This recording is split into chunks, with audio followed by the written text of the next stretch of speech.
Mélina et l'interviewer sur son beau recueil qu'elle nous a offert « Ils ont porté le poids du monde ». Nous nous trouvons à Montpellier, au salon de thé qui s'appelle Infuse Herboristerie.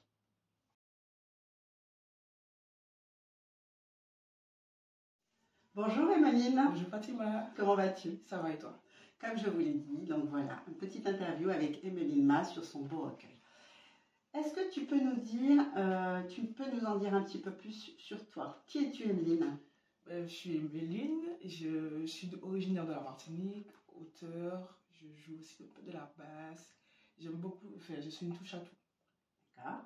Et voilà, j'ai écrit ce petit recueil de poésie qui raconte un peu tout ce que j'ai entendu dire et tout ce que j'ai pu retranscrire par rapport aux émotions des autres. D'accord. Alors, qu'est-ce qui t'a décidé un jour de prendre la plume et commencer à écrire? Eh ben, quand j'étais plus petite, disons à l'école primaire, CE2, CE1, CE2, avec ma jumelle, on écrivait déjà des rimes, mais ça ne voulait absolument rien dire. Et à force d'affiner ma plume, eh ben, l'écriture, la passion de l'écriture est venue. Et comme j'avais beaucoup de mal, moi, à m'exprimer à l'oral, j'ai décidé de prendre le stylo et d'écrire simplement. C'est comme ça que la passion pour l'écriture, en tout cas, s'est développée. Mais quel a été le déclic du jour où tu t'es décidé à te dire, bah, tiens, je vais écrire un recueil?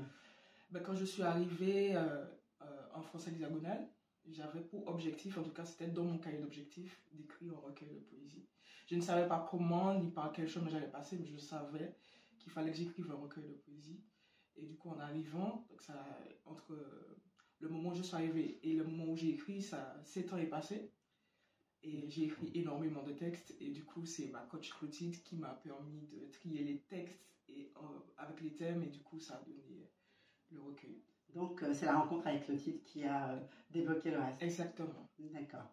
Alors, moi qui ai lu ce beau recueil, il y a des textes qui m'ont énormément touchée, mais où je me suis posé la question de comment peut-on écrire ces mots n'ayant pas vécu ces situations. Y a-t-il des situations que tu as vécues dans ce livre? Si tu veux bien nous en parler. Oui, j'ai vécu le harcèlement à l'école, harcèlement scolaire et les textes sur le divorce.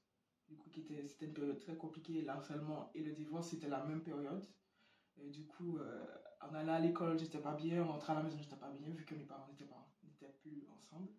Et du coup, ça m'a permis, moi, de me libérer de ce point-là et de l'écrire, en fait, et de ne pas tout garder pour moi. Une manière d'exprimer un petit peu tout ce que tu ressentais à travers l'écriture. Oui. D'accord. J'ai beaucoup aimé ton introduction qui dit souvent les gens de notre entourage sont les plus silencieux. Et cette manière de permettre aux gens de mettre par écrit tout ce qu'ils ressentent. Est-ce qu'il t'est facile d'écrire ce genre d'écrit quand c'est aussi violent et douloureux comme l'euthanasie par exemple?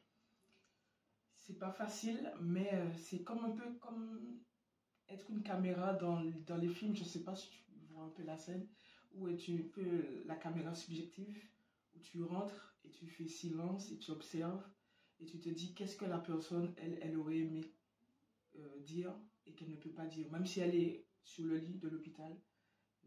Tu imagines un peu ta mère ou ta soeur ou ton frère qui essaie de te dire que non, il ne faut pas que tu passes. C'est pas parce qu'elle est malade ou qu'elle vit quelque chose de compliqué que tu dois abandonner. Du coup, moi, c'est sur cet axe-là que moi, je suis partie. Du coup, en connaissant la personne, enfin, en m'imaginant que c'est quelqu'un que je connais qui me parle, même si elle ne peut pas me parler. Pour ça, c'est délicat.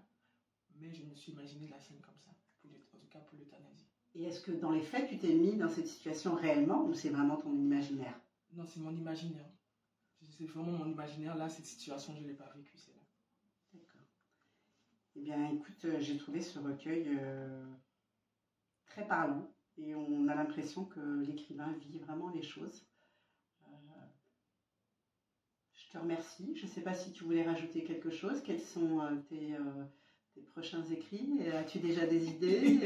Est-ce que tu veux nous en dire un peu plus? Oui, pourquoi pas. Ben, j'ai un deuxième qui arrive.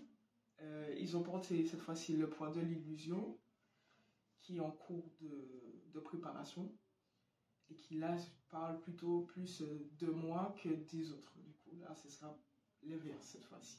À travers ton vécu, ton angle de vue, ta vision des choses? Ben, tout ensemble, du coup. Mon vécu, ma vision des choses, ce que je ressens, ça c'est vraiment moi par rapport aux autres. Et par rapport à celui-là, c'était les autres par rapport à moi. Du coup, voilà.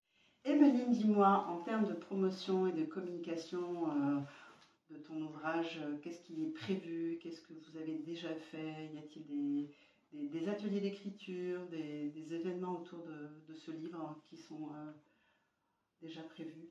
Alors, on a développé des ateliers au niveau de la Martinique, de la Guadeloupe, de Montpellier et de Paris. Et quand mon recueil est sorti, nous avons fait la présentation de ce recueil à Anca, ici à Montpellier, et une présentation en Martinique, D'accord. dans ma ville, dans la ville où j'habite, et à la capitale, donc à la bibliothèque Chéchière, où on avait mélangé poésie et musique. Et entre les deux, j'expliquais tout le processus d'écriture, de création de mon livre.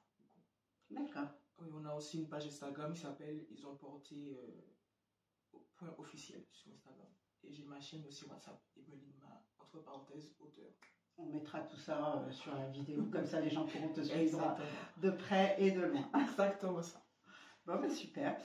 Et bien du coup, en janvier, de nouvelles choses vont venir un petit peu toquer à 2025. Oui, il est prévu qu'il y ait une conférence. En même temps, dans cette conférence, il y aura un atelier d'écriture. Il y aura aussi une scène ouverte. Génial. Et, du coup, on va mélanger musique et paroles. On va s'axer sur la thématique de mon livre, du coup. Bon, ben super. Donc on a hâte alors à 2025. Ben oui, à 2025. Et en attendant, de bonnes fêtes à tous. Bonne fête.